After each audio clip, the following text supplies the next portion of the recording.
They'll run into some Orangeburg pipe as they were further north too. You think so? I know so. I witnessed it. That was kind of the, boy, for a while, that's what people used. I don't know if that was in the 50s that stuff was laid, but it was not a good thing. no, there is some up on North Main. I know that for a fact. Scott, do you have you have a lot of plans, projects with the affordable housing, the units this summer? We are trudging our way through as much as we can and as much as we can get materials for. And that's what I was gonna say. It's a bad time for materials. The stuff that we ordered in October and November finally arrived, so we have that stuff to work with. But the stuff we're ordering now is going to be months. Wow.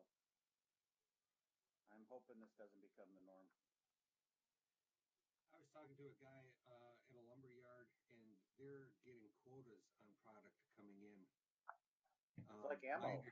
My understanding is that the place, one of the manufacturing plants that produces the glues and adhesives that make like, you know, for microlams and plywood and stuff like that, had a fire, and they produce 60% of the glues that's used in the wood products. Wow. So that's part of the reason why sheet goods is being rationed. Interesting. Wow. Okay. Hey, Jeff, do you know when they're going to get to Johnson and Maine? Because we've been busily taking the plants, putting them in a wheelbarrow and putting them in the backyard. Yeah. No, I don't know. I mean, they just started yesterday, and for some reason they were not working today. It was raining this morning, but yeah, I'm focused on the little baby on the little middle of my screen. No. I'm glad by that because it'll take time to get those plants in deck, but Yeah. good exercise. We're trying to look at the positive of it, and I think Exactly. when I put them back, I'll rearrange them, make them a little different. So, thanks. I'm sure it'll be nice not to listen to people going through potholes as well. So by the end of this, Right. Exactly. nice and smooth. And...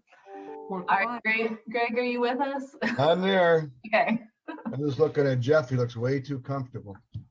I am. Oh, you missed his eye mask he had earlier.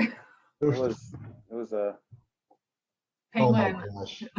the kids, appropriate. you know, the kids are all moving in and moving out, and so there's just stuff someplace, and it must be in their throwaway pile. Okay.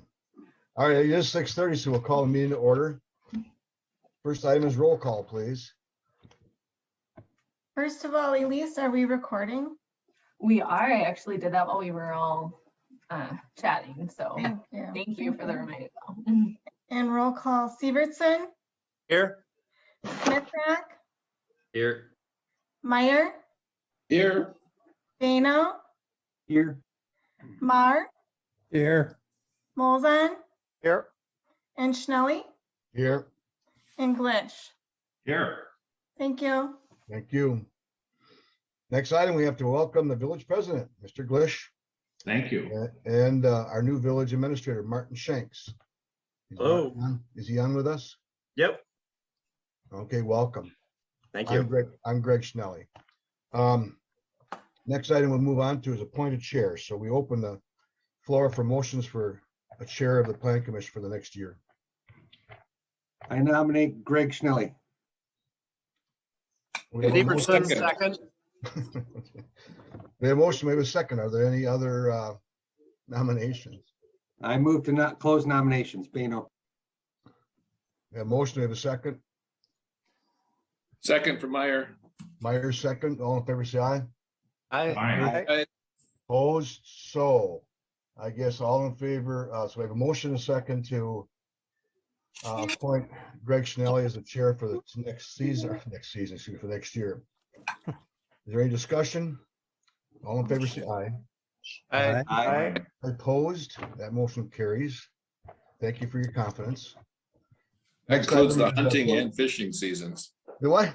That includes the hunting and fishing seasons, Greg. Well, now here's the deal. We had fishing last weekend, so I'm here, you know. Okay.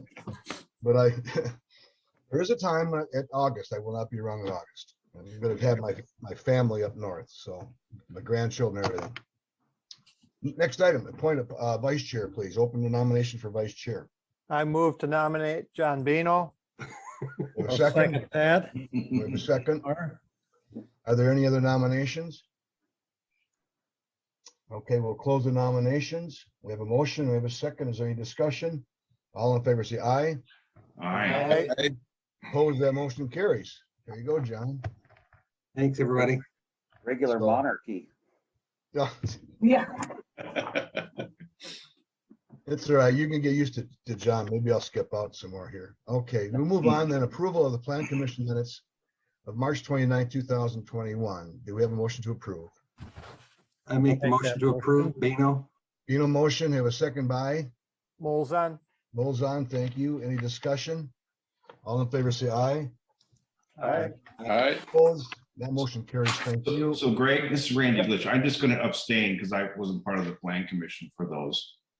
Okay, So, I can abstain from voting okay, on those, yeah. all right. Oh, yeah, I'm sorry, you're right. Yeah, gotcha. You're right. You were not here at that time. Yes, thank you. Next item is approval minutes of April 15th, 2021. Do we have a motion to approve? So moved. Mar. Mo move, second by Molzon. Molzon. Thank you. Any discussion? All in favor, say aye. Aye. Opposed? Motion carries. Thank you, Joy, for getting those done. Move on to community input. Is there anybody on this virtual call that wants to talk about anything to the Plan Commission that is not on the agenda?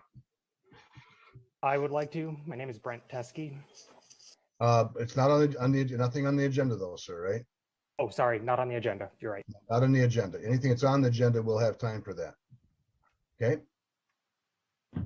All right. I recognize the name, Brent. We'll get to you later on. All right. Okay. Anybody else? Okay. Thank you. Moving on. Then we'll move on to public appearances. First item is a public hearing to discuss the possible recommendation of the village board for conditional use permit to allow group development in the TR6 zoning district at 537 North Main Street. Excuse me, let me back up. That item has been withdrawn. Mhm. So we will not be dealing with that one tonight. Great. All right. I apologize. Should have grabbed that first. We're moving on to 8B, discussion possible recommendation of village board final plat of phase 3 Highlands of Netherwood subdivision submitted by Forward Development. And we have some information that Elise has put together for us for that. So Elise, go ahead. All right. So at our last meeting, April 15th, you all saw a preliminary plat of phase 3 Highlands Netherwood. This is going to look very similar. There are still some outstanding comments from the village engineer, which will be, which are conditions of approval for final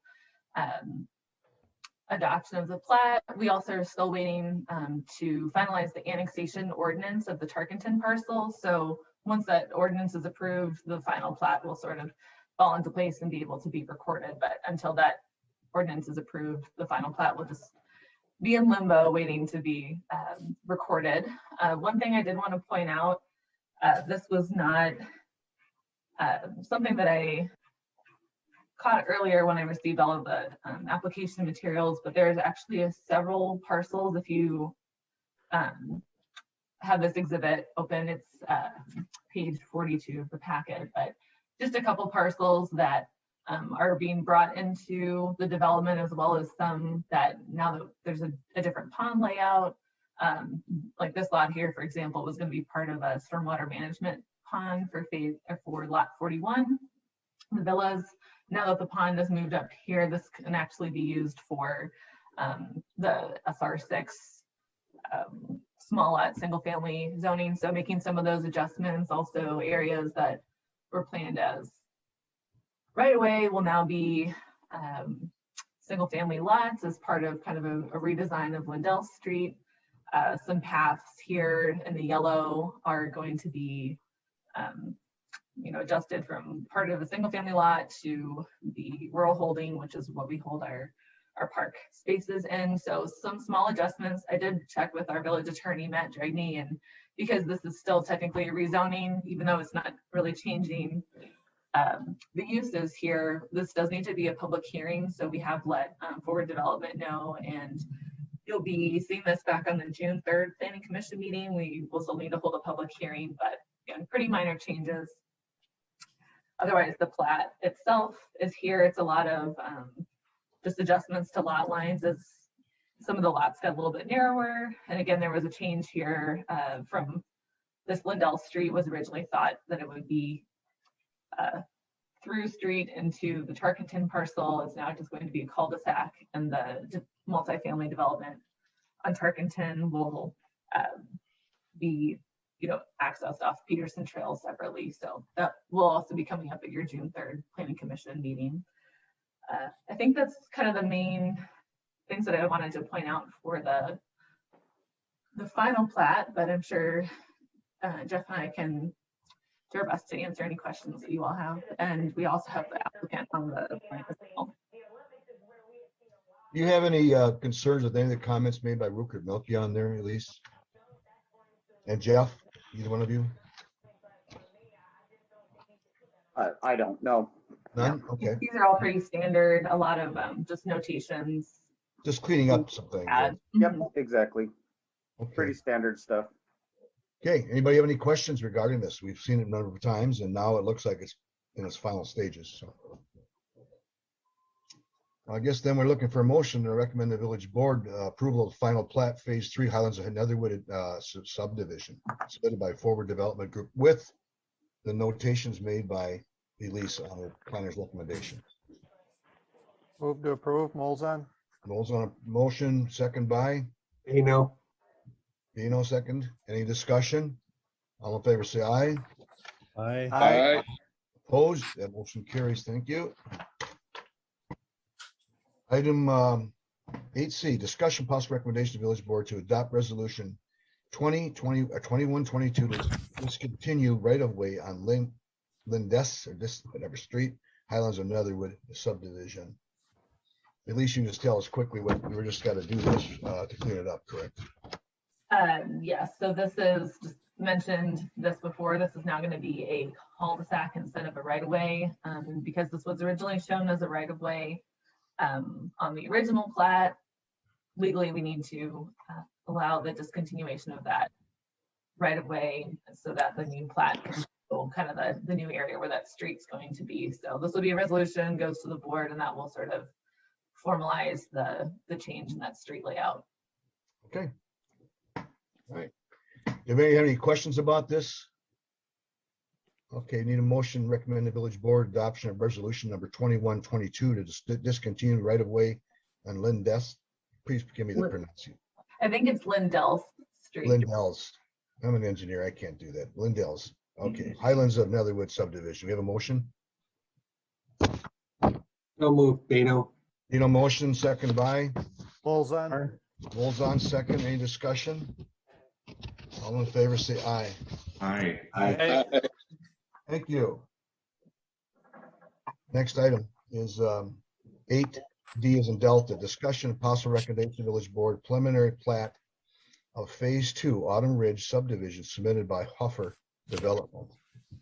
Again, Elise, you're back on stage.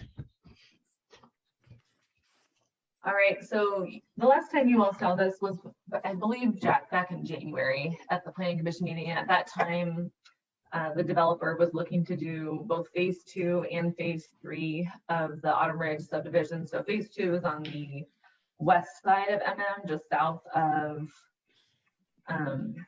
phase 1. And then let me get to a better exhibit here. All right.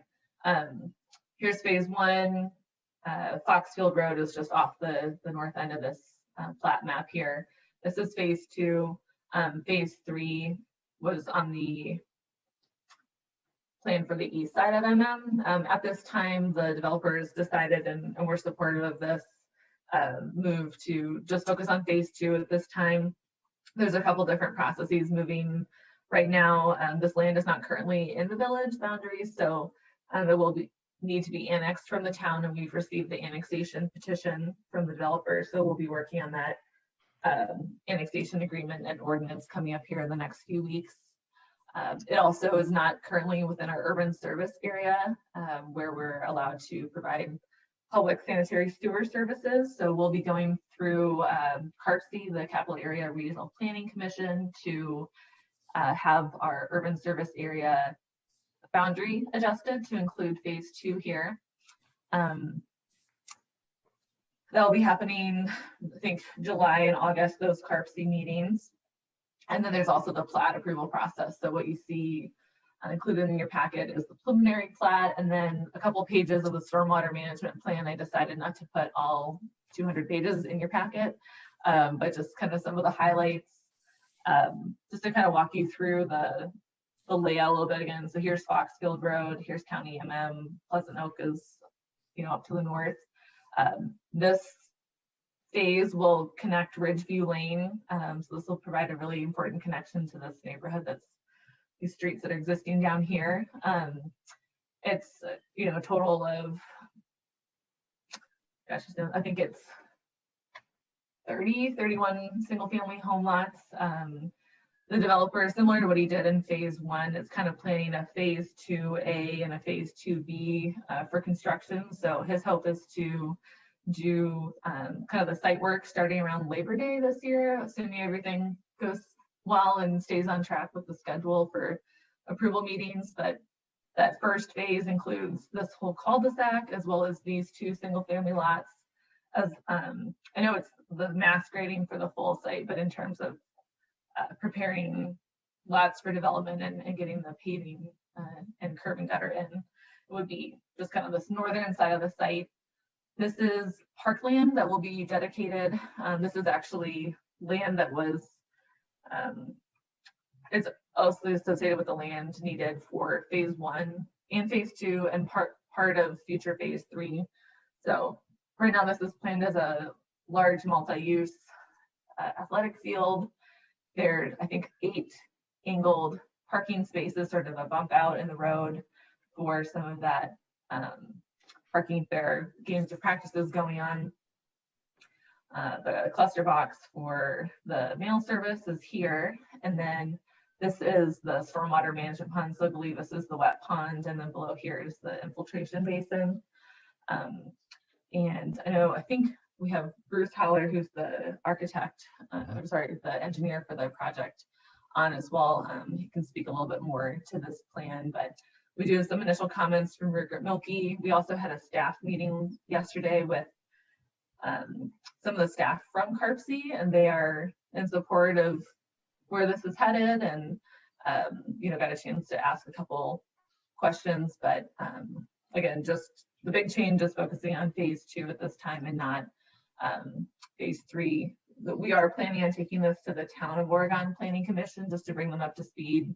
This is currently in the town. It'll be right on the town boundary here. So their planning commission meeting is coming up May 18th. If anybody would like to listen in and attend, we presented, I think, back in January or February with the full phase 2, 3, and 3 plan at that time, and got some good comments back from the town residents. So we're just keeping them in the loop, continuing to make sure that everybody is informed about what's being proposed here.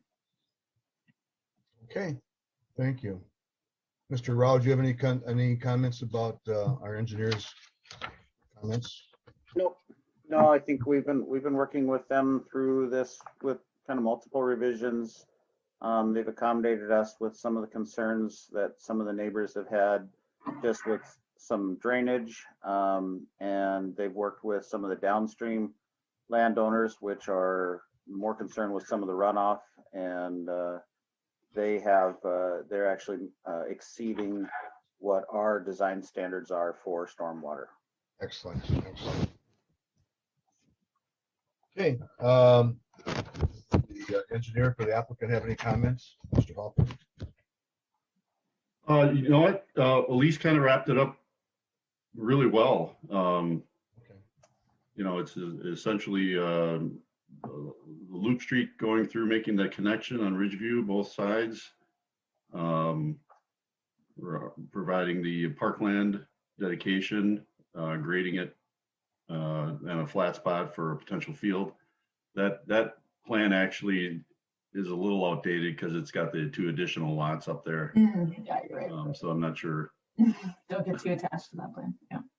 Okay. Yeah, and again, the stormwater management, we kind of, decided that to go above and beyond with respect to the volume of water that we're generating from the development. We're actually going to be infiltrating and holding the runoff on site so that no additional runoff is seen leaving the site through the 50-year event. So in other words, say we have, there's a certain amount of runoff that leaves in current conditions that you experience during a 50-year storm event. When the development is completed and these ponds put in place, the same amount of water will be leaving. So the site, or no additional water will be leaving the site through that same 50-year event. So, and in comparison, the current regulations require that we infiltrate 90% of the 1-year average annual. So, so it's quite a jump for the infiltration aspect of it. Excellent. Plan Commission, anybody have any questions? Yeah, this is Patrick here. I had one observation that there was a difference in the plans of where the angled parking is showing. Most of them show the angled parking a little bit to the south, but there was a phase 2 drainage area plan, the one that's got the green outline, that shows the angled parking about half of it more to the north. And so I'm wondering which is correct, or it looks like you probably have a dating issue with the plans. That's exactly right. That northern bay that you're seeing there, that was put there when those other 2 lots that you noticed on the plan below showed up. We took the lots out, we removed the lots and then pulled that parking down further so it's more central to that opening. So the only question I had then on that, is there any concern about, let me get my roads here, people turning from Autumn Ridge to the north while somebody is backing out of one of those angled spots? Is there any traffic issues there to be concerned about? Yeah. We're talking very low volumes here. This is this would not be like a Foxfield, which will have a higher daily volume traffic. I'm not overly concerned about it. Okay. Anything else? Anybody else? I got a question that's more procedural, I guess, in nature. Can we even act on this since an annexation request hasn't even taken place? Or it just seems like everything is fine. I think that they've done an extremely nice job. I just wonder, can we technically do anything when it hasn't even been requested to be annexed? So a couple things. The annexation petition has been filed. That was, I think, April 16th that was submitted.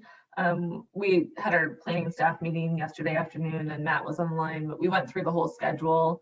He's comfortable with, again, the preliminary plat sort of review and final plat review. It'll be similar to Highlands and Netherwood phase 3, where we have a parcel that still needs to be annexed and the plats can't be recorded until that annexation ordinance is adopted by the village board. So again, we're trying to keep these things moving in tandem, and again, not get too far ahead of keeping the town in the loop and everything. So we actually won't be bringing this preliminary plat to the board until I think it's their June 7th meeting after we have a chance to bring the town up to speed as well.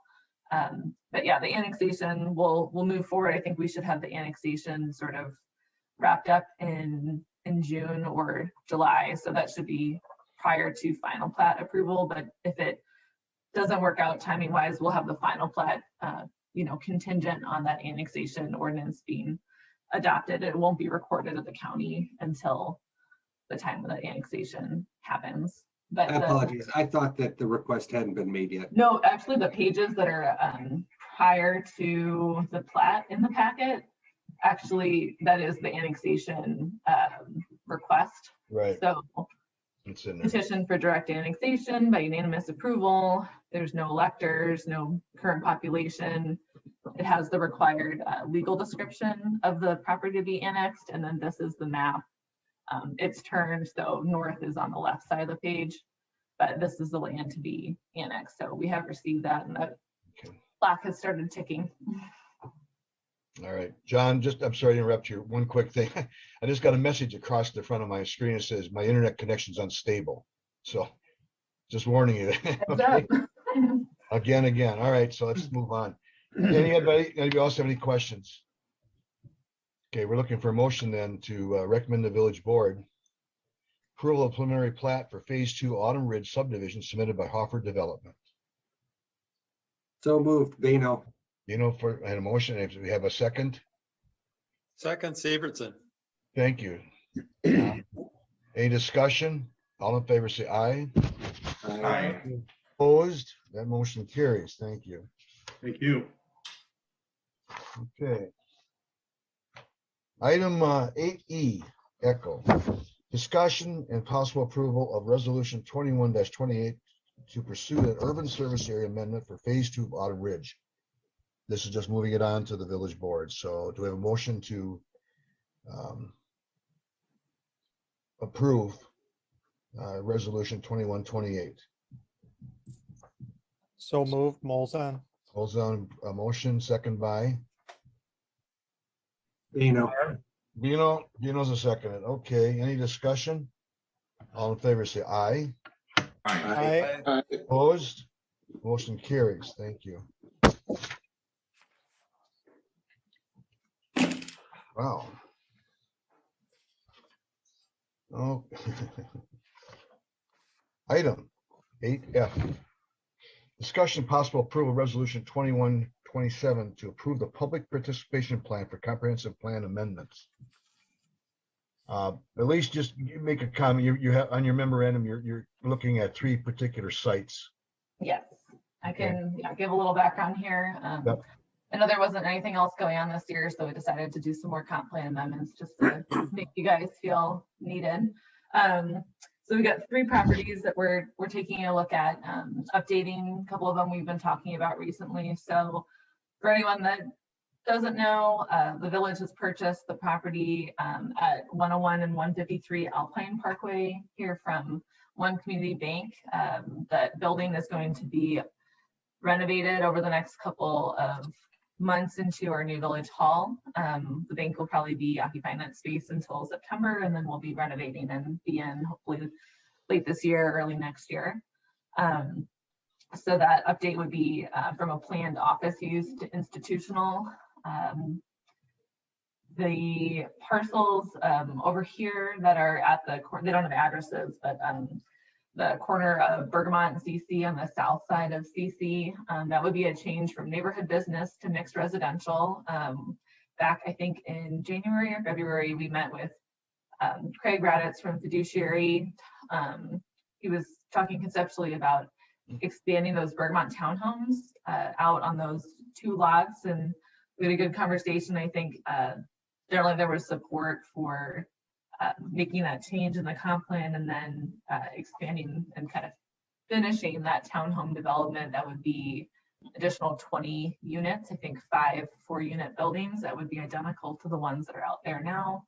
So again, making this change is the first step in kind of getting that zoning change and site plan approved. And then the last site is over here, 650 North Main Street. This is the corner of North Main and Netherwood, currently owned by Mary Jo Lease. This lot is shown currently as planned neighborhood. And we're recommending a change to planned mixed use. So planned neighborhood allows a mix of uses, but it's primarily focused on single family residential development, and planned mixed use allows for more of a mix of residential, so more leaning towards duplexes and multifamily or townhomes, condos, things like that, as well as office and commercial uses. So we have let the lease family know, and that's the recommendation. I know we've talked about this site a couple different times at Planning Commission, and I think that's generally the feeling that staff has received from Planning Commission, that we do want to see a little bit higher density and a mix of uses on that corner. So that's an important, part of our entrance corridor to the village, and kind of transition between commercial and residential to the south. So those are the recommended changes. The public participation plan has to be approved. We did this last year. This just describes what our plan is for updating the map, doing a public hearing notice, mailing out letters to neighbors, and then we're hoping to have this public hearing at our late June / early July Planning Commission meeting, depending on what date you guys settle on. But we'll be working with Vanderwall to move through the process, and fiduciary is sharing the cost of the comp plan amendment with the village. So just wanted to let you know about that. Okay. Anybody have any questions regarding this? Just cleaning it up again, trying to make use of it. So, okay. If not, then we need a motion to approve resolution 2127. It's 7 o'clock. Pardon me? Randy's clock told us. Sorry, Greg. That's my computer talks. I needed to mute it. Really, mine doesn't do that, but okay. All right, we'll start over. We need a motion to approve resolution 2127, approve the public participation plan for comprehensive plan amendments. Randy's computer says, I make the motion. I'll make the motion. Glish will make the motion. Okay, so Randy has the motion. Do we have a second here? Second. Second by Mr. Marr. Is there any discussion? All in favor, say aye. Aye. Opposed? Motion carried. Randy, I got to see that computer sometime. That sounds interesting. Moving on. Anytime. Okay, moving on. We have item 8G, preliminary conversation for the new library site parking issues. Okay. All right, so I know there's a couple different folks on the call that may want to speak to this, but I'll do my spiel and try to clear up a couple of maybe misunderstandings that are floating out there. The library has a lot of eyes on it right now, as the board has increased the amount they're going to be contributing to the project, and we're moving into design work. So I was asked to sort of prepare a memo of what are all of the issues, and what does our code say in terms of parking, where we are with stormwater, kind of wrapping all that up. Just to clarify, we're not making any decisions tonight. We have no site plan in front of us, so this is not this is a conversation, kind of a work session type meeting. We're not voting on anything tonight, just to clarify that for members of the public that might be concerned. We're all on the same team here. I think we all want to have a site that works well for the neighborhood and works well for the community, and hopefully this library is here for 100+ years, and so we got one chance to do this right. We all want to make sure this is a site that functions well, and the library is able to do the great job that they do for our community. So just sort of laying out the facts and the code again, where it stands. I know there's been a lot of conversations in the past about proximity downtown, the walkability of this neighborhood, opportunities to allow the flexibilities that we allow in other projects as part of plan development. So I'll just kind of go through the bullet point list, and then we can sort of bring up other issues and opportunities to kind of help resolve some of these things. So currently where things stand with our zoning code and the use category that this is, it's called indoor institutional, sort of public uses like schools and libraries and village halls. Our code requires one parking space for every 250 square feet of the building, plus one space for each staff member on a largest shift. So just doing that calculation, again, this is not a number that I'm recommending, that would be 145 parking spaces given a 33,000 square foot building and about 15 staff that would be working during the largest shift. The library is looking to, add some staff as they have a larger building and more activities going on there. Just did a quick calculation on the current library. It certainly falls well short of where our code would require, but it was built before our current code was in place, and there is a lot of shared parking around there with JC Park and other village, facilities, on-street parking, other shared parking opportunities. So we know that with our plan development zoning, we have Planning Commission has the ability to allow flexibilities from the zoning code, whether that be for density, height, landscaping requirements, things like that. Typically we've seen in the past, I think, about a 10 to 20% reduction generally on, other private developments that we approve. Our code does allow for up to 25% reduction in parking requirements in spaces where there are shared parking opportunities or it's a walkable, bikeable neighborhood, proximity to downtown. I think we could certainly make that argument for this site. Of course, ultimately that's up to the Planning Commission and board to decide. I did back in January email a couple of my tapped the planner hive mind of Dane County and asked a few other communities what they require for their libraries and similar type uses, just to kind of get a sense of, are we within the range of what other communities are requiring? And just to share some of those numbers with you, I just pulled up these emails this afternoon, but Stoughton requires one space for every 300 square feet of building or one space for every 4 seats for things like theaters, plus a space for every staff member on a largest shift.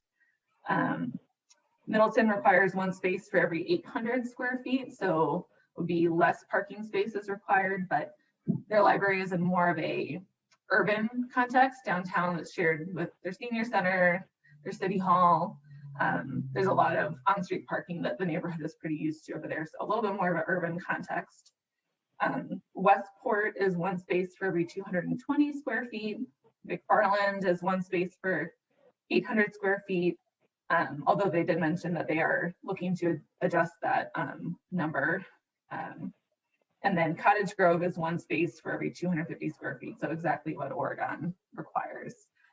Just to kind of give you a sense, we're pretty well in the middle or maybe towards the high end in terms of how many spaces we require. And that's kind of a conversation I have further down the agenda is this the time we want to take a look at for various use categories, not just libraries and public uses, but also apartments, other uses we've been talking about, kind of adjusting our parking requirements a little bit, so we can certainly talk a little bit more about that. The library site design was sort of left at a conceptual level back in 2019, and then the last year has really been focused on fundraising. But during that time, we did have our village engineer take a look, sort of a cursory back of the napkin look at what stormwater requirements might be required on the site, given the amount of impervious surface, the grading of the site. And so I'll scroll down a little bit in a minute. We can take a look at where they've recommended a pond to go and sort of the size of that pond, which kind of overlaps with areas that had been thought about for parking in the future. So lots of competing things that need to go into the site. We have a finite amount of space to work with. So that's kind of what this last bullet point is about. We are looking to do sort of a small area plan or neighborhood plan for the Market Street, North Main Street corridor, with using some of our TIF funding And we are, you know, we make a big investment in the neighborhood, anticipating that this is going to change kind of the feel of the North Main Street, Market Street corridor as there's more traffic, more kind of eyes on the street. So again, just trying to think long term about what if this library is going to be here for 100 years, how do we envision kind of this neighborhood and the old industrial railroad corridor on Market Street changing during that time too. So this is kind of where the architects, OPM, that did the conceptual design left things last September 2019, approximate layout of the building. This is sort of done in this way to have frontage on the street, but as well kind of be approachable from Johnson Street to the north and have a clear entrance point, as well as a, you know, drop off area for drive through, you know, dropping off books and picking things up. I know this tree is something that the neighborhood has expressed wanting to preserve, and so that's part of kind of an open space that's planned for back here. This diagram, I know, is a lot of crazy colors, but this is what Ruker Milky worked on. This point on the northern end of the site is the lowest point of the site, so where the water wants to go naturally. This is the approximate area that they felt would be required for meeting stormwater requirements. And as you can see on top of this plan, at this point, this had 89 parking stalls. About 10 of those parking stalls are underwater. So, you know, the site work really didn't get too far in the conceptual level. So that's kind of where we're picking up now and saying, okay, this project's moving forward. We need to address some of these different issues and figure out what can move, you know, in terms of parking requirements and flexibilities, shared parking opportunities too. The red outline area shows the village-owned property. This lot over here, I don't have the whole thing shown, but this is owned by the Oregon School District. It's a parking lot for Netherwood Knoll Elementary and has about 60 parking spaces in it. I know Mike Slavny, I see him raising his hand, but can speak a little bit towards that. We may have the opportunity to work with the school districts to sign some kind of MOU agreement for shared parking, but I think that's a conversation we should have too. Is that something that we want to, you know, it's not available 24/7. Obviously when school's in session and there's events going on at the school, that's not always going to be available. It's public parking, just like the library parking would be. But it is right across the street, and we will have a pedestrian light here. So when folks press the button, it'll actually be an overhead staff light that will, you know, red, green, and yellow, get folks to stop and provide a opportunity for people to cross safely. So I think that's a conversation I'd like to have with, you know, you guys, whether it's tonight or another night, is that shared parking that's sort of off-site but nearby, something that we feel like we can consider for on-site parking requirements. Is that something we would allow a private developer to do? Is this, you know, kind of, again, taking this site as a, you know, on its own merits and the layout here, and given all of the limitations, is that an opportunity we can consider? And then we've also talked about, are there any opportunities in the block to acquire any property to maybe make a better site flow connection? This property here is owned by the Farm Center. It's a shed building that they're using currently for storage and parking. Mike Grace and I had spoke with the Farm Center a couple different times. We know that they are using that building, but you know, potentially there may be an opportunity to purchase that and use that space as another vehicle entrance access point, maybe add additional parking, and maybe give a little bit of breathing room to the site too, where we could have a little bit more of a landscaped buffer between neighbors and the parking lot, so things aren't backing up right to the property lines. But again, a lot of competing needs on a finite amount of acreage here on the site. So just bring it all up. I'm not advocating to, you know, pave over our village or anything like that, but just thought it was time, as we're moving forward with the site design for the library, to have a conversation with the planning commission. So my other question is, did Katie ever hear from Angie? Do you know? She never mentioned it. Okay. Sorry. Okay. Yeah. I think somebody might not be muted, but Mike Slavny, did you want to say a couple other words about just kind of our analysis on the parking and other requirements for the site? Right. I wanted to mention two things, Elise. Either of them. Somebody needs to mute themselves. I think I figured out who it was. Okay. So, we write about one zoning code a year, and it's been about 15 years since we started on the code for Oregon, and parking studies have advanced quite a bit. And the most recent codes we've written for Monroe, Fort Atkinson, and Jefferson, which are all pretty close to the size of Oregon, have a ratio of one parking space for every 400 square feet, plus one for every staff member on the largest shift. And that jives with more recent parking analyses than what we had available to us 15 years ago. The second thing I wanted to mention was our code does give the ability for the use of off-street parking, and particularly where the peak usage for the facility matches with a typically low use in the parking lot, we allow full credit. So the site that you mentioned that the school uses, I believe would have very complementary hours to the proposed library.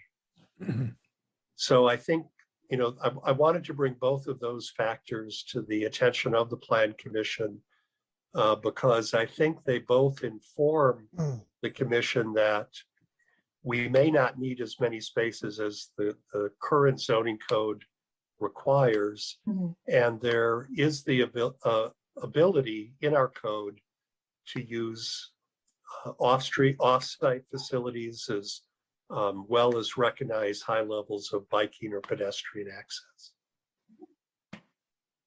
Thanks, Mike.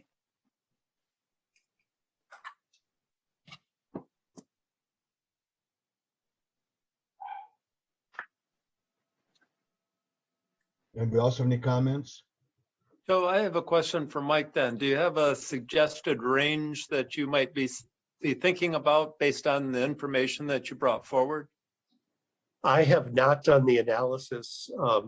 We just talked about these issues a few days ago at staff, and I said I would do some research as to what we were using in our most recent code, and I've done that, but this is the first time Elise has heard those numbers, and I don't believe she's had a chance to redo the math for the proposed library. Yeah. Well, it's fairly easy to do. I'm just calculating now. So if we have a 33,000 square foot building, if the Planning Commission wanted to move forward with making text amendments to our zoning code to be maybe more in line with what Mike's suggesting, at one parking space for every 400 square feet plus the staff use, that's closer to about 95 to 100 parking spaces that would be required if that change would be made. And then again, there's opportunity for that up to 25% flexibility in the requirements that's allowable through plan development. So I think we're certainly close. It's just a matter of, is that a change the Planning Commission wants to move forward with making, and then we would do an analysis on our parking requirements, and I guess need to make a decision too. Do we want to just look at these type of uses, or do we want to take a more comprehensive look at all of the parking requirements for, multifamily housing, restaurants, things like that? Just to keep in mind that we can't, if we're making that change in the code, that would affect any other kind of similar use It's not just for this site, but it would be other sites moving forward. But And, certainly want and to at stay least, current the recommendations of other communities. Mhm. right, those, the other land use categories in the zoning code, some of them have seen similar decreases, others haven't moved, Mhm. like for single family homes or apartments. But for most institutional, office, and commercial uses, we've seen declines in the ratio similar to what we're talking about for the institutional uses. Mike, in the Mike, in the Excuse community, me, at least what this plan we're looking at right now, how many I didn't take the time to count how many spaces are showing on there. So this was one version of the plan that originally had showed 89 parking stalls, but that is, we should subtract here the area that Ricker Milky is showing as part of a pond. So probably around 80 is what is shown as doable here. But again, this is a conceptual level of design. The engineering on the parking lot and grading hasn't really been done to that full extent yet, but that looks like, you know, could potentially fit. It's also maxing out, you know, a lot of the setbacks here in terms of any kind of buffer between backyards and parking lot, but it is making use of the Well, again, I think the site parking. okay, I think we brushed on it though here. One of my concerns is if in fact we want to go ahead and reduce parking on this particular site and go in, for all practical purposes, go against our code, our parking code, then you have to understand that anybody coming in with another facility of any type then also is going to question, well, how can the village do this when we're not allowed to do it in a private entity? So I want to caution everybody, be careful how far down you want to go with this parking. And I think you might find that you may need what we've got here showing. Because you look at the existing facility, and I think that lot gets filled up from time to time when you have certain things going on. And if you look at the ratio of number of spots or parking spots to the square footage of the facility and the number of employees, it's kind of a linear relationship. Right. I think, you know, overall, we want to make sure that the library is able to program their space and use their space as they hope to. So this new library sign, if you haven't had a chance to kind of look at some of the conceptual floor plans, the first floor is a lot of meeting and gathering space, large gathering spaces, which don't exist right now in the library. And, you know, community groups, at least before COVID, you know, they were kind of seeking out other spaces to use because the library's meeting room was very small. So there could potentially be, you know, movie nights or, you know, community groups using those spaces all at the same time. And just want to make sure that the library feels like they can program the space and not have to worry about having, you know, overlapping events in multiple rooms because, you know, the parking could be an issue. But again, we have neighborhood parking, we have that adjacent parking at the school district that, you know, they're willing to have a conversation with us about sharing that space. It's not available during the weekdays, but generally weeknights and weekends, that those spaces are first come, first serve as public parking lots. All right, and I understand we're going to talk about that, but I might as well let you know my opinion on that. And I am not in favor of utilizing that lot across the street, and I'll tell you why. Because again, it requires a pedestrian crossing on a very busy street.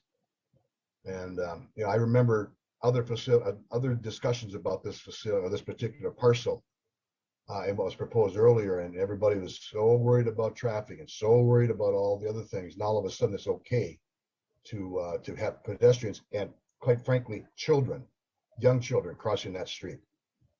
And I'm not comfortable with that. So I'll just, you know, again, whatever everybody else wants, but I'm telling you right now, I'm not comfortable with it. Greg, could I comment on that just a little bit? I completely agree for crossing and children and safety.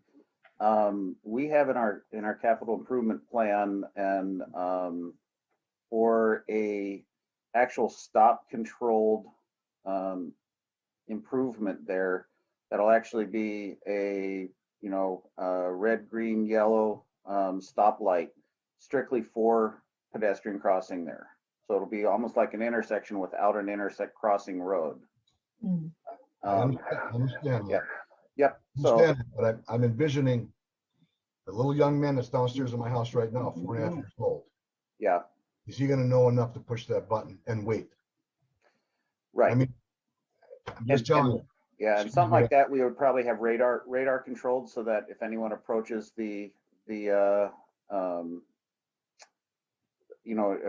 the crosswalk, that it would be radar sensed and then change for that. Because yeah, we've talked about that as well. But I agree, nothing's fail safe. I mean, anytime a child or somebody has to cross the road, it's a concern. Well, I get it, and I'm listening to everybody, all the reasons, and I'm just gonna tell you right now, I'm not gonna be in favor of it, so. Yeah. All I have right. 2 questions if I could. Yep. One for Mike. Mike, in the communities that you work where the reduced parking ratios have gone into effect, has there been any new construction to sort of use as a litmus test on this? There has, and we've heard that there haven't been any problems, but the longest amount of experience is only 3 years at this point, John, and of course the last year provides no useful data whatsoever. Okay, and then second thing, Elise, Wanakee just did a library, brand new. I think it opened like right before COVID hit. Yeah. And they're very much a community about the same size as us. I think from memory, their library was very much the size of ours. Do you have any information on their parking lot and their needs? Because their sort of dynamic is very similar to us as far as proximity to Madison, as far as the number of people that commute back and forth, yada, yada, yada. Yeah. We have taken a look at their site, and I don't have those numbers right in front of me. I know that they have, it is village owned, but it is sort of an adjacent overflow type parking lot where there's a bridge that's you cross over a stream, a little bit longer walk. I know Jennifer Way, our library director, has been up to Wanakee's library for some events prior to COVID, and I think utilized that other lot just to try that out. And I think maybe there was a recommendation that, hey, park in that overflow lot. Again, it was really only open for a short amount of time before COVID. And usually when these facilities open, I think there's understandably a lot of interest. And so there's a lot of traffic and people that want to check it out and see the new space and everything. But I think, their parking requirements in terms of number will fall pretty closely in line, if I remember correctly, with where ours are. But yeah, I don't have their count in front of me. I know we've looked at that in the past, but I think. Please, can I? Yeah, please. Can I just respond to that question? They opened in 2019, and their facility is, I think, around 39,000 square feet. So it's 5,000 to 6,000 or so larger than our facilities planned. Last I heard, they were planning to have 160 stalls, and that includes both the stalls that are right by the library and those that are across the bridge that Elise was referring to. Good. Greg, this is Randy Glitch. Can I ask Elise a question, please? Certainly. Okay. So Elise, how many parking stalls are in that school-owned lot? Approximately 60. 60. Okay. Thank you. There was a letter.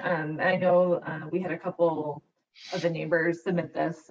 We have this, on record as well, but from prior Superintendent Bustler, just informally saying, we're a partner with the village. We'll be happy to, talk further about shared parking opportunities. This is approximately how many, weeknights a year. I think maybe he said 10 to 12.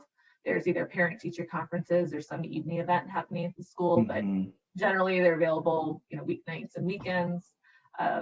Jennifer has reached out to Superintendent Bergstrom, and she's also on the library board, so she's willing to be a partner as well. And if that's a route that the Planning Commission and board would like us to pursue, we would probably be looking to work with village attorney, Matt Dragney, to draft a more formal sort of MOU. But again, it's public parking. It can't be reserved specifically for the library during certain hours. It's just if that's available and it's sort of the perfect storm of lots of events happening at the library, people, would potentially be able to use that lot if whether or not that agreement's in place. But I think having something in writing would be helpful if we want to, consider that those spots towards our total requirement for the library site.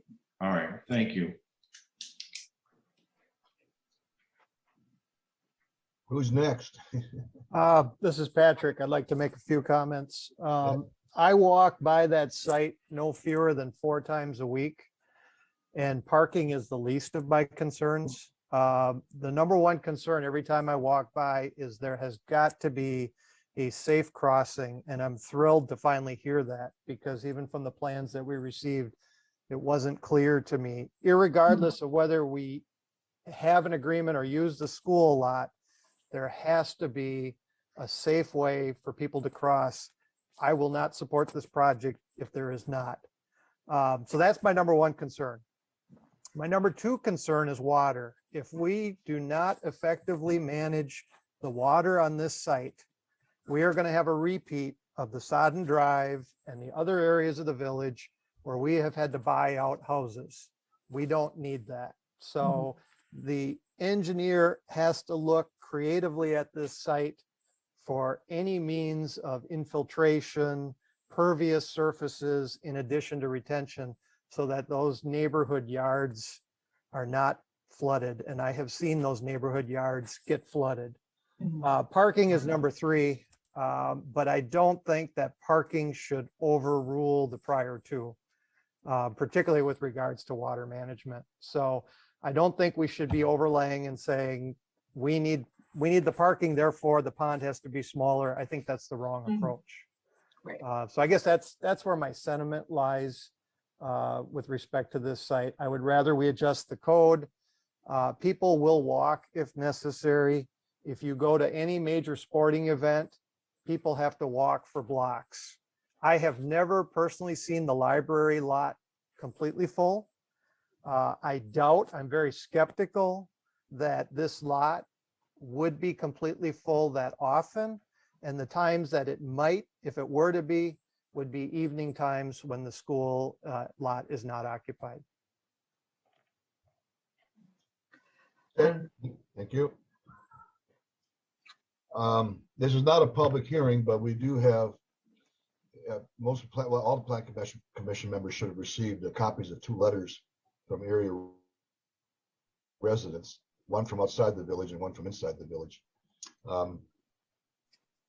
Typically, and I see that let's see, it was Brett Teskey wanted to discuss something earlier. So Brett, typically we don't always necessarily, but we will listen to people that want to make comments, even though it's not a public hearing. So if you want to say something, why don't you go ahead? Sure. Thank you very much. I appreciate you taking the time and allowing me to speak tonight. Part of this is going to be me reading a statement from my wife, who is sitting next to me. She recently had a tonsillectomy, so talking is a little difficult for her. From Dana, I wanted to speak regarding the new library parking. Elise and Mike, I'm very pleased with your out-of-the-box ideas and possible solutions to reduce pavement on the library site. I hope you'll all consider a minimum 25% reduction of the current 145 parking stalls that our ordinance mandates. This suggestion comes from community input, stormwater concerns that we've touched on, bike and pedestrian accessibility, and the unique location of the nearby lot at Netherwood Knoll Elementary School. During public input sessions in 2019, the Oregon community selected library designs that were sustainable and would fit in with the architecture and gardens of the neighborhood. The Oregon community selected examples that had green space to look out on, not just pavement. In addition to the community input, less pavement also allows for better flood control and stormwater management, which all of us know is a major concern in Oregon and this neighborhood. Main Street is currently being resurfaced, and the plans indicate a bike lane will be installed on both sides of the street. I was also thrilled to hear about the recommendation for the signalized pedestrian crossing to facilitate safe library access for children who will be crossing the street due to the proximity of those schools. Pedestrians and people traveling by bike are also then more easily able to cross Main Street. This improved bike and pedestrian access alone would potentially merit a 25% reduction. In addition, the unique shape of the new library lot makes it more practical to utilize the 60 parking spaces in the Netherwood Knoll lot across the street during off hours when large library events would likely be taking place. The school district has already preliminarily approved this plan. According to OPN Architects, the estimates for constructing a surface parking lot are between $3,000 and $6,000 per stall. Subtracting the 60 parking spaces across the street would potentially reduce library construction costs by $300,000, which is money that could then be used to put into the building rather than in the parking lot. The Netherwood Knoll lot is also more conveniently located for visitors given its proximity to the front door of the new library building, as opposed to the north end of our current library lot. I urge you to please not build a parking lot for the handful of large events annually. I get that they may fill up occasionally, but it is not the norm. In summary, at least a 25% reduction in mandatory parking would be better to allow the community vision of the library to be realized, would help address stormwater runoff concerns, would align with the village sustainability and bicycle infrastructure goals, and would also utilize the existing parking to save significant amount of money that could then be put into the library building itself or the landscaping surrounding it. Again, I wanted to thank you for taking the time to listen to us and allow us to speak. Have a good rest of your evening. Thank you. Thank you very much. Any other plan commission members want to make any comments? I see community member Teresa Nelson raised her hand. I think she might like to speak. I'm sorry, Teresa, there's no, okay, but she just, I should say just, I'm sorry. You are live in the community nearby? Yes, I do. Okay, go ahead.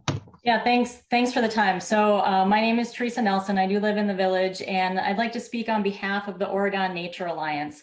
For those of you not familiar with our group, we're an environmental conservation and advocacy group composed of members from the village of Oregon and surrounding areas. Our mission is to protect and enhance local natural areas in our parks and throughout the village, while also promoting activities that bring people closer to nature. We applaud the village for funding the new library and its numerous sustainable components, and we would like to encourage the village to continue to consider its environmental impacts when determining the amount of parking or impervious area that will be required on the library site. I think we all know impervious surfaces degrade the environment in numerous ways. It increases the volume and speed of runoff. That runoff carries pollutants to our local water bodies like Badfish Creek. It reduces infiltration to our groundwater, our source of drinking water, and displaces natural areas. So as a group, we want to encourage all landowners in the village to provide space for nature on their property, and this includes the village itself. We are already in discussions with the Library Planning Committee about incorporating native landscaping into the library plans. Native landscaping provides habitat for birds, butterflies, and other pollinators. Having natural areas around the library would provide educational opportunities for students and residents to learn about the importance of sharing our space with the natural ecosystems that sustain us. So in closing, we know that there are a lot of considerations that go into a project such as the new library. You have to consider the needs of the people and the cost to the village residents, but to be truly sustainable, you need to consider the triple bottom line, which includes not only society and economy, but it also includes the environment. Thank you for letting me have some time tonight, and I appreciate it. Thanks.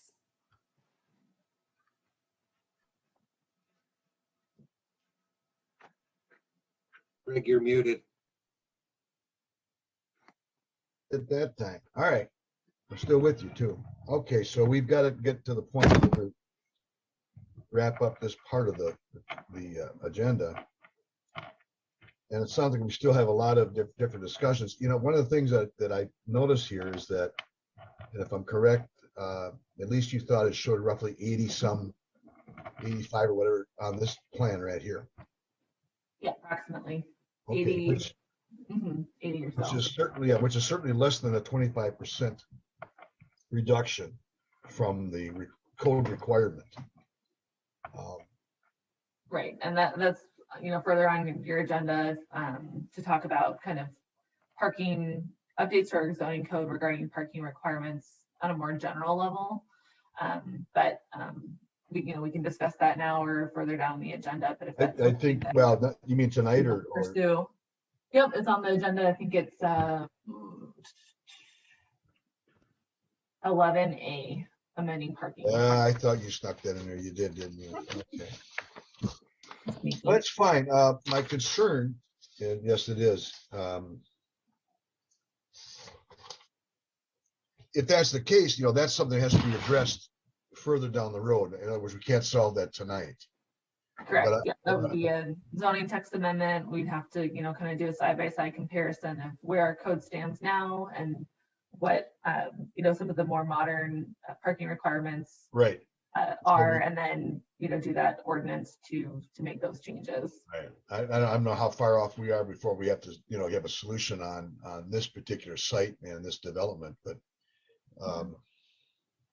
yeah, I think, as the library board moves forward with the design for the lot, I think, understanding if this is kind of the site we have to work with, and kind of approximately where we think the parking requirements might land, that will change how the architects, lay out the site, lay out parking, landscaping, all of those different issues. So we, we'll continue to have this conversation. Obviously, this is not going to get fully resolved tonight, but I think just understanding what are the things that planning commission is in support of that we could maybe work towards making adjustments to our code or working on, a MOU with the school district. And we'll be bringing this up with the village board as well and present on this memo a couple different times already. So I'm starting to feel like a broken record, but no, sometimes, these are hard questions to talk about and ask. And part of my job is to, sometimes I feel like devil's advocate, but I'm just trying to lay everything out there so that we can address it, make changes where we can, and then again, hopefully end up with a site that works well for everyone and lasts, a long time and is a good investment for the village. Yeah, again, you gave some hope, not hopefully, there's a possibility of that parcel on Market Street, which would be certainly a big help to this situation. Right. Yeah, so that would be a big help to the situation. As we listen to you talk there and more modern and look at this, my concern is, are we trying to take one project, which happens to be owned by the Village of Oregon, and decide to make that the driving item for all of our parking for the Village of Oregon? And I don't think that's the right way to look at this. Because that's what all we're trying to do is make it so that we can do it. And I don't agree with that approach. Now, in saying that, I heard a lot of different, at the beginning, at least, you talked about a lot of different facilities that you looked around the county or places, that you've talked to the other municipalities. And there's a wide range. And that would be beneficial for us to see what these facilities have, or these municipalities have, not necessarily just for this application, but for all the application for parking. Right. And then they evaluate it. And then I would be more comfortable with, but again, I would hate to be in a position, and I don't plan on being on this commission in 5 years. So I've already got enough time in, and my concern is I don't want this coming back to haunt you when somebody wants to come in the village and do a development and then say, oh, by the way, you change it for your usage as a village. Why can't we make some adaptations to our facility for our purposes? If that makes sense, what I'm saying. So I'm warning you that in my opinion, you need to be careful of this. Right, and I think what I was hearing Mike Slavny say earlier is that, looking at some of these more recent codes that have been adopted in communities around Wisconsin, it's not every use category that has seen a reduction in parking, but some of the more, commercial office spaces and these public type spaces where we are seeing a little bit more, walking, biking, shared, parking, on-street parking, things like that. So you're right in that we can't just change this for this particular site and then go back to change. So it does have a ripple effect, but maybe that's something we should talk about is for, if we see in, commercial properties, other gathering type spaces that there's a reduced demand for parking just based on the way that the, world has changed in the last 15 years. Is that a bad thing to be reducing parking requirements across the village on certain use categories, but leaving them, as they are, as they've been working pretty well on others like residential uses. And is that a representative of the Village of Oregon?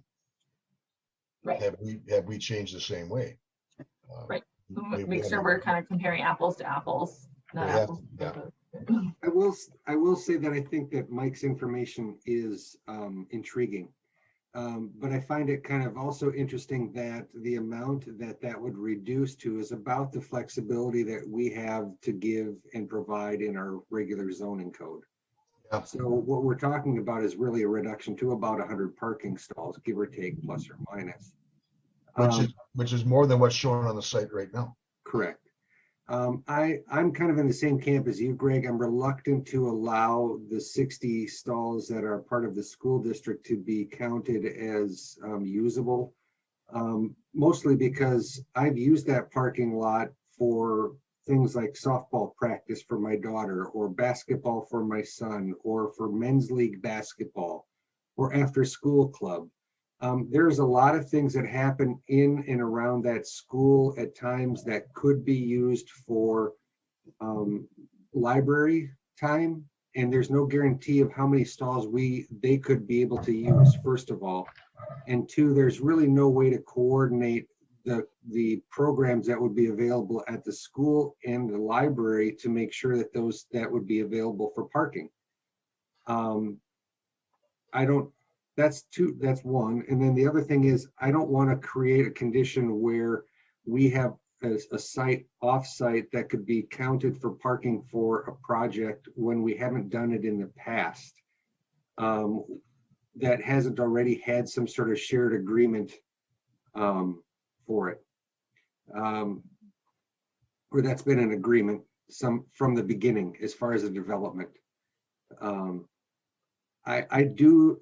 I also find it intriguing, the use of the implement or the storage building. I think that's the most viable solution to all of this. It's contiguous to the property. I know it's more property that has to be purchased. I know that it's not for sale. But I like that solution for a lot of reasons, that it could help all of the concerns that are involved. That's just putting it out there for everybody. Well, that particular facility owns property across the street, although they don't have a structure there. Maybe there's some incentives that the village can make to make it. Again, unfortunately, it puts us in a bad position to negotiate the value, but if there's a time to bring it up, now is the time, because as they're planning it, I like that acquisition of that property just because it gives you another egress. You're right. Which I think is useful. Yeah. You're actually right. Yes. Yeah. You're right. Also, to provide a little context on the farm center itself, again, Mike and I have over the last year and a half had a couple conversations with the managers from the farm center, but they, in the long term, have expressed interest in kind of locating all of their operations adjacent to their facility off of Highway 138, where they have the farm store there. It's just a matter of be able to acquire some more property out there to be able to expand and have space to build out there. So, we've also had this long conversation about the Southeast Business Park, Southeast expansion area. That end of the village is kind of where we see the next large scale annexation for commercial, industrial, residential, as we're kind of tapped out on developable space.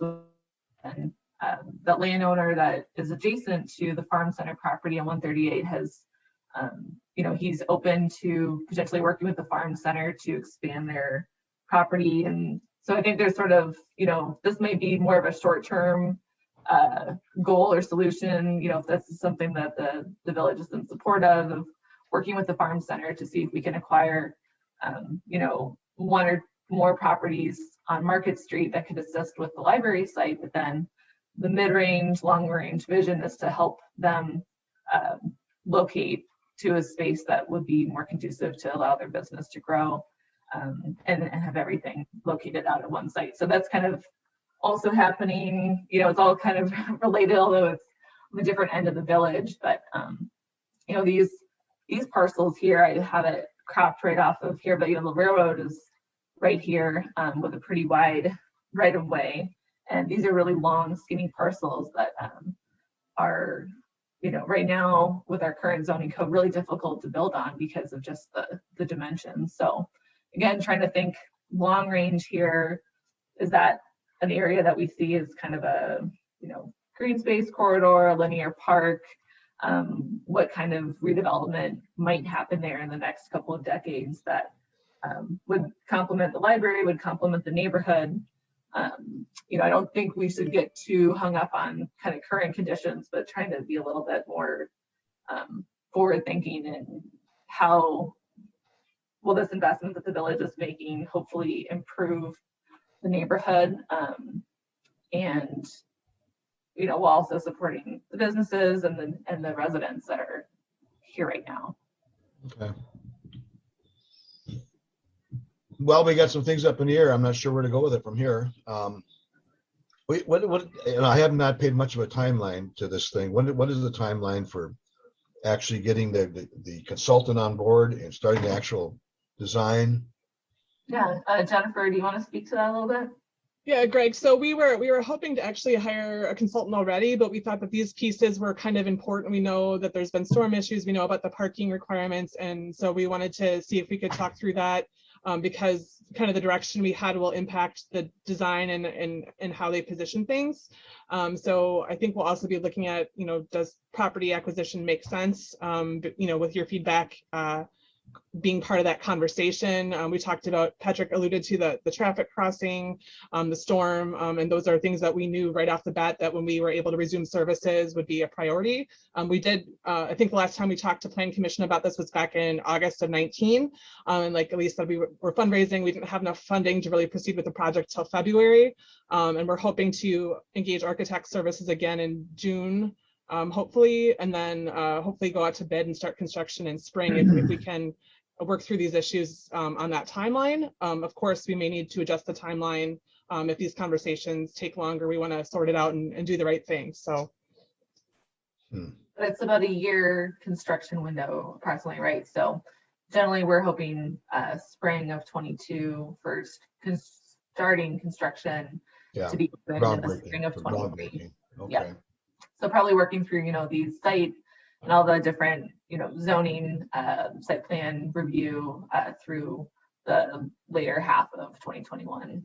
Although it's a little risky, I would be, if we thought we were progressing to the point where we actually were going to maybe do something or get to a point where maybe we can, in fact, purchase that property on Market Street, then I would be willing to go ahead and say, okay, let's just continue on with the development of this property. It looks like you have to use almost all the maybe not quality, but most of the parking spaces showing. Mm-hmm. But in other words, if it looks like it's a good faith effort and it could happen, taking the gamble and saying, okay, let's go ahead and proceed. Does that make sense what I'm saying on that? It's a good faith that we in fact will be able to do something with that Oregon farm property. Yeah. So yeah, I think there's a couple of things that can kind of be moving forward potentially in the next few months. One is, we'll have to get village board, right, sort of approval to talk about negotiations with the farm center. But we can work on efforts on that end. We can also potentially, depending on our conversation about parking requirements, we can work towards that zoning text amendment to update parking requirements. We can also at the same time, potentially pursue more of a formal MOU with the the school district, or, you know, perhaps not, and just know that it's going to be, it may or may not be available, you know, during peak times for the library. So again, there's, I think, a couple things we could be working on the next few months, but we wanted to get, I mean, it's a good conversation we've been having with the Plan Commission and some citizens, just to get your sense on what seems like a worthwhile, you know, alternative or option to pursue. And maybe it's all three things in tandem working together to, Right. And even, you know, and going back to even better. into Patrick's comments, if in fact, you know, I guess we're really going down the road thinking, wish we could get that, or we're hoping we get that property, but that would be the other egress from the property, and then we no longer would need something to the north. And you could provide. Right, I think, yeah, there might still be, you know, space and maybe good need for like a pedestrian access, sidewalk path on this side, but that's really where the water wants to go, is towards Johnson Street. So if we had a little bit more flexibility here to not have a big wide drive aisle, but maybe put the pond up there and have, you know, driveway access and maybe potentially some additional parking spaces and landscaping off that farm center property, you know, overall that might be a better function of the site and flow throughout the site. But it's definitely going to change how the architects, you know, look at everything, if that site is in play or not. Right. Again, the thing would be though, if in fact, boy, that's a real gamble. If you could get some kind of assurances that it'll, you know, the details can be worked out, that we will be able to utilize that property to the west, then the engineer can proceed with the design. Yeah. Until everything's taken care of, you know. Yeah. So like maybe I'll discuss with Martin, kind of when makes sense, when we can get this in front of the board again, and maybe have a more direct conversation about, is this property acquisition we want to pursue, and then do we actually have, we haven't really presented them with a dollar number to say, if, you know, we were offering this much, would you be able to sell us the property? You know, they know we're interested, but we haven't gotten to that level of conversation. So, well, Jeff, the detention basin, can that be underground storage, or does it have to be surface? No, it can be underground storage, and we've talked with the library about possibly looking into that. Obviously, you know, I mean, the costs go way up when you talk about underground storage. Yeah. I've talked to them. It could be a combination. You know, I think we've talked to them that whoever they hire as a stormwater engineer really can look at, I think, some very creative options. There could be, we've talked with possible underground cistern that would have an overflow, so we could use that to supplement irrigation water for the property. And that would, you know, ideally reduce some of your stormwater component on the site. You could do underground storage. You could do a combination of underground storage and exposed storage. But I do think, you know, this site does lend itself to needing more of a creative approach. Yeah, just the groundwater table level, an issue here in terms of where underground, you know, like cistern or something like that could be placed. That would have to be on the upper side of the site, obviously. And same with underground storage. It might have to be focused on, and you might have to do additional fill. It's a unique site. I think it's a very nice site. But we're fitting a very large building on this site, and that's, you know, I think the biggest challenge. We're putting a lot up there. Just one last comment. I assume that underground parking under the building itself would be prohibitively expensive, or not?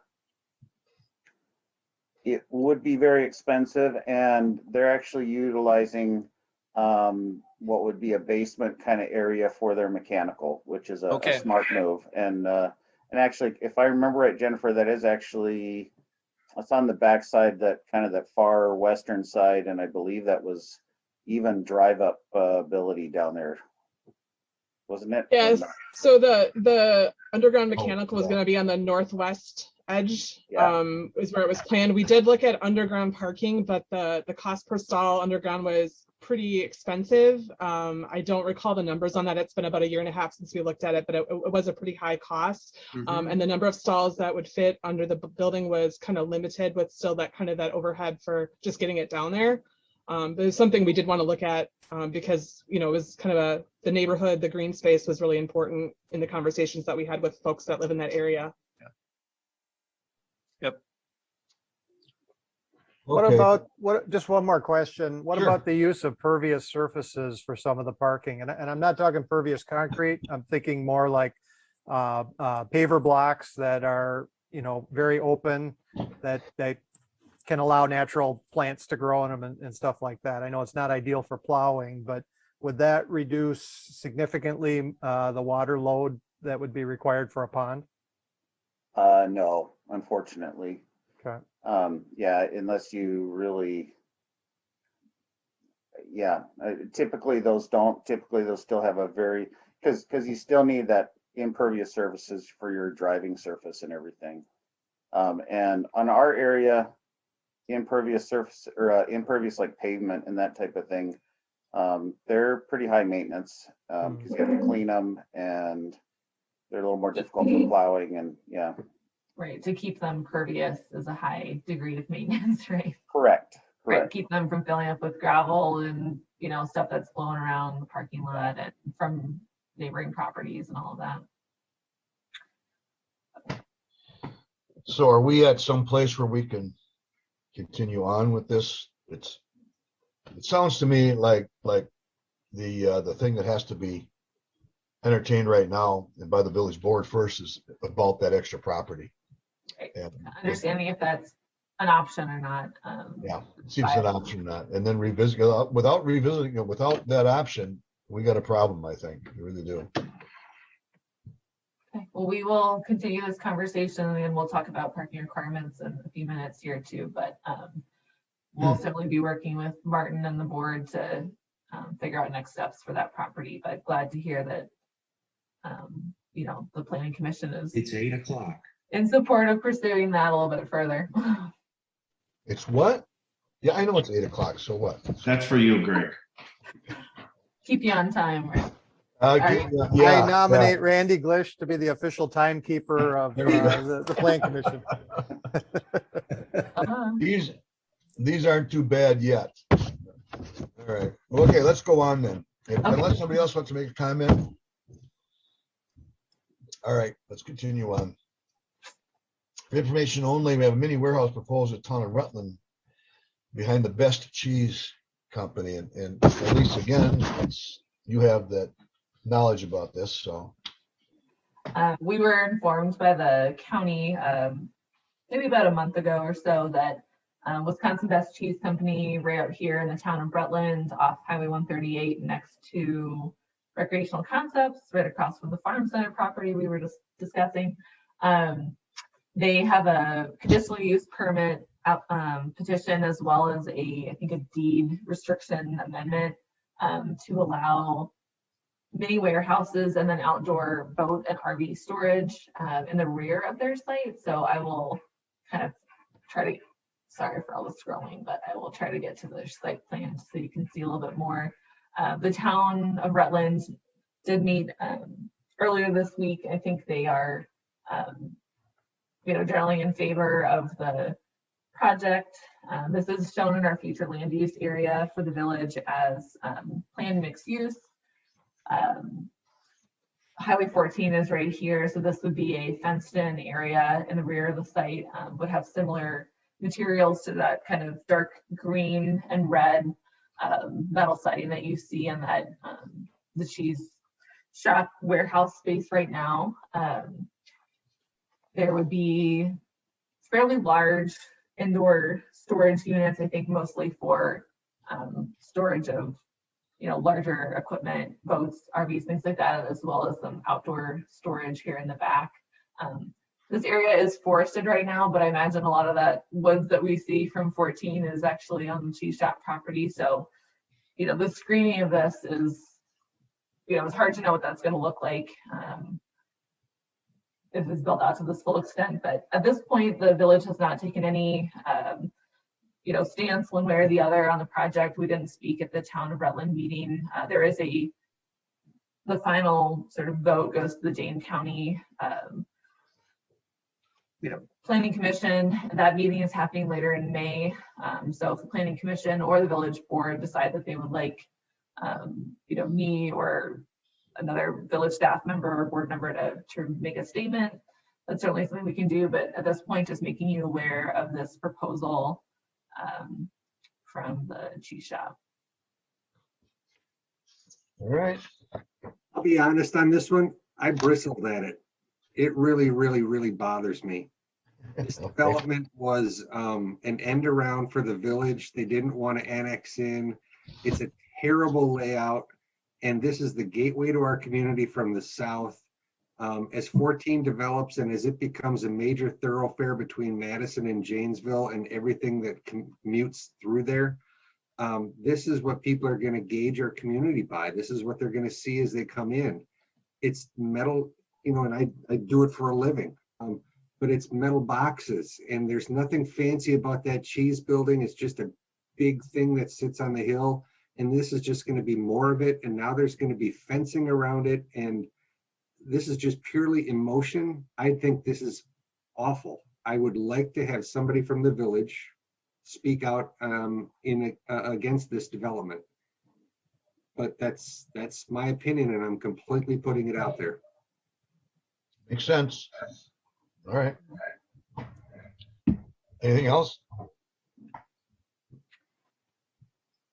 All right, there are no other public appearances. We'll move on to communications and miscellaneous business. The next planning commission meeting is on June 3rd.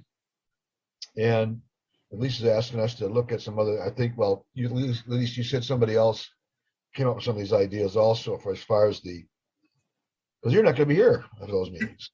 Yeah, I'm not sure if all the planning commissioners know, but I'll be out on maternity leave through most of the summer. So probably late June through halfway through September.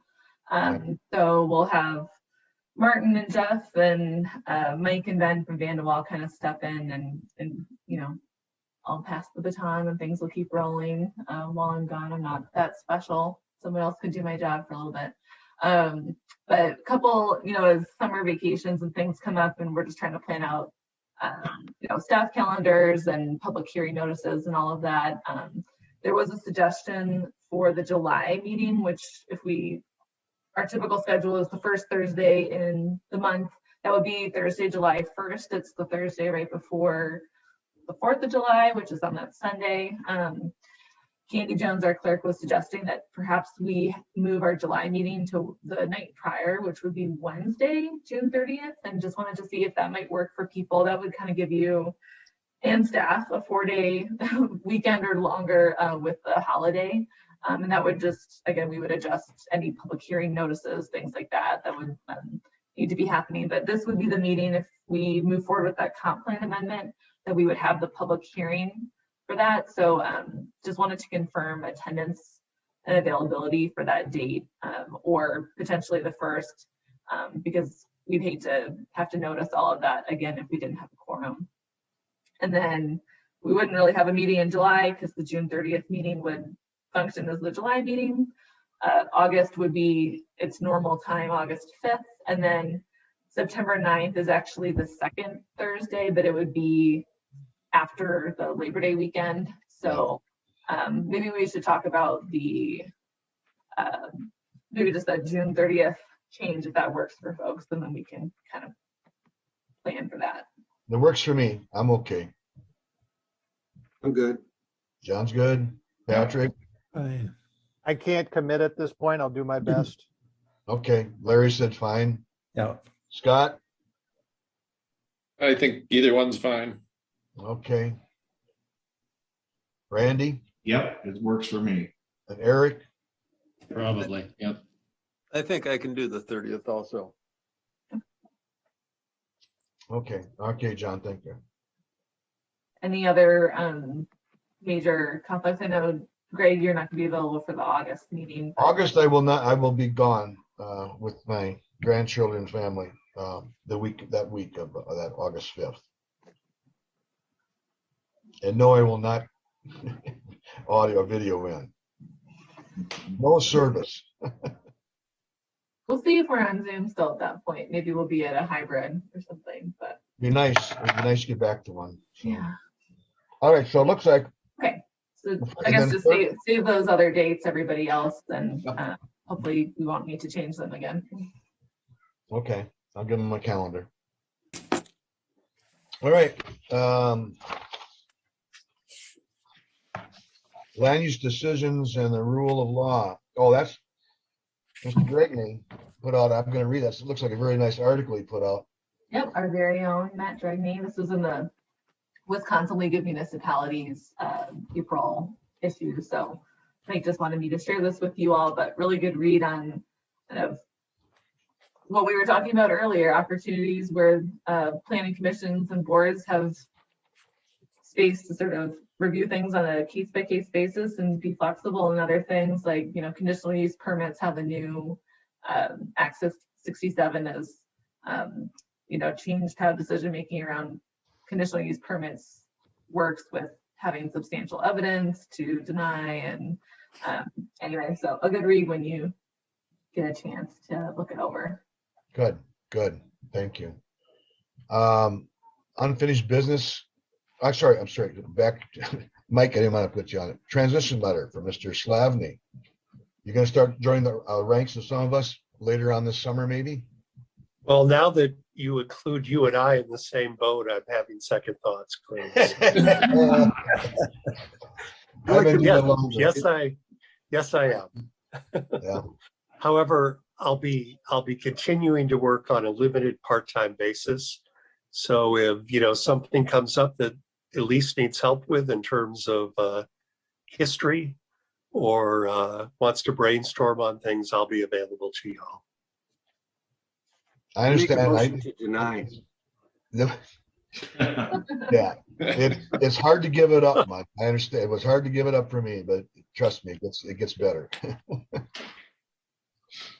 All right. So again, thank you everything you've done for us, Mike. I really appreciate it. So you've done a great service to the Well, village. it's been a pleasure. Yeah, for all the time I've been working with the village, it's been a pleasure the whole time. Thank you. Good. Thank you. Thanks, Mike, and good luck to you. Yeah. Okay, new business introductory conversation, amending the parking requirements and zoning code. So that's something we'll be obviously talking about. Yeah, I did not have a separate memo for this. You know, we kind of covered a lot of it in the library conversation, but I guess would just like to have maybe a general show of hands or conversation with the planning commission about,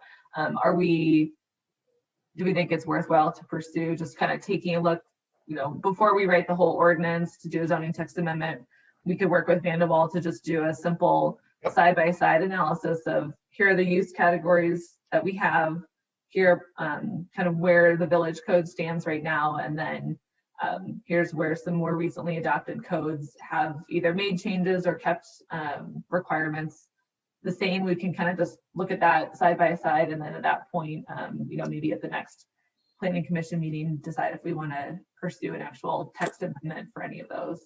Well, in light of the long conversation we had just a short time ago, it's appropriate, I think, right now to consider this. So I think it's a great idea. So Vanderwall doing the work would be really better. So anybody else feel the same way?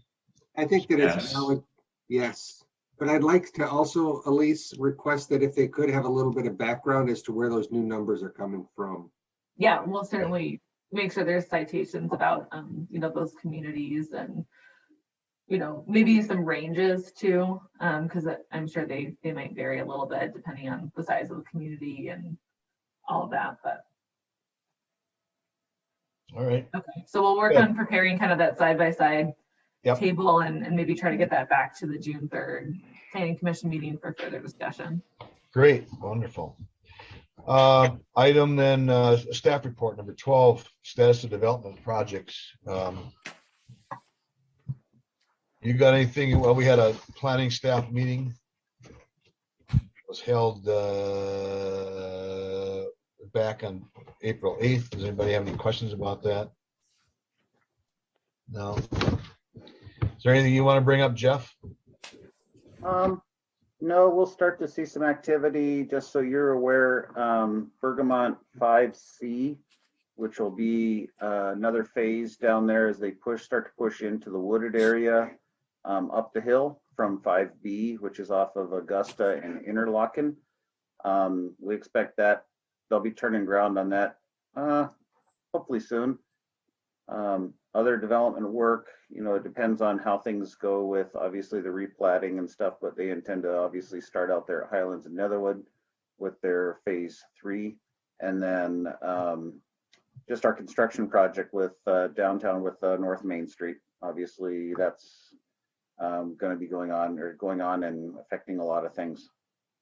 Yeah, I haven't looked at, I've been still sneaking down the road. Everybody else has too, but I suspect with the big hose that are sitting out, they're gonna start tearing up stuff pretty soon. Yeah, the first thing right now is sanitary manhole replacement, and so those are very small areas of disturbance, and they'll work their way north. There'll be some other sanitary work going on. Some of the more bigger disruption is when they start getting in there for the water main replacement, which is up near Patrick's and North, right? And all the way up to Braun Road. And then the big disruption is when Dane County comes in to remove the entire roadway and all the curb. And then there'll be some spot sidewalk replacement in this whole process as well. Wow. We're going all the way up to Braun Road. Okay. Well, actually the roadway is going, the new roadway is from Grove Street, actually south of Grove Street with Milling, all the way up to technically beyond McDonald's. Our responsibility will end at McDonald's in the cemetery there. Yeah. And the county's actually going to extend it another couple 100 yards north to where their previous project kind of ended. Okay. So that it's bringing all of that into a nice new way. So when you said, okay, road bed, so you're milling, you're not necessarily removing pavement and redoing the substructure. No, they're milling in the areas that have been recently done. So around Netherwood Road, Okay. and that'll be milled. But the rest of it is full asphalt removal, base removal, new sub-base materials, proof rolling, all of that. And then including, just so you know, Greg, because this affects probably your driving a lot, there's a last little stretch right at Burger King and Quick Trip on Richards Road. And we had saved that until this project. So that's going to be redone this time around. Okay. Completed by the end of the summer? Yes. Okay. Hopefully. Okay. All right. Anybody else have any questions about it? We have future items and we'll worry about those in the future. Okay, do you have a motion to adjourn? So moved, Bino. Have a second? Second. Mark. Second, all in favor, say aye. Aye. Aye. Opposed? Motion carries. Martin, how you like our meeting? Oh, he's gone. No, it's pretty good. All right. I'll stop and meet you sometime. Thanks a lot. Yep. Thank you. Take care. Goodbye, everybody. Thanks.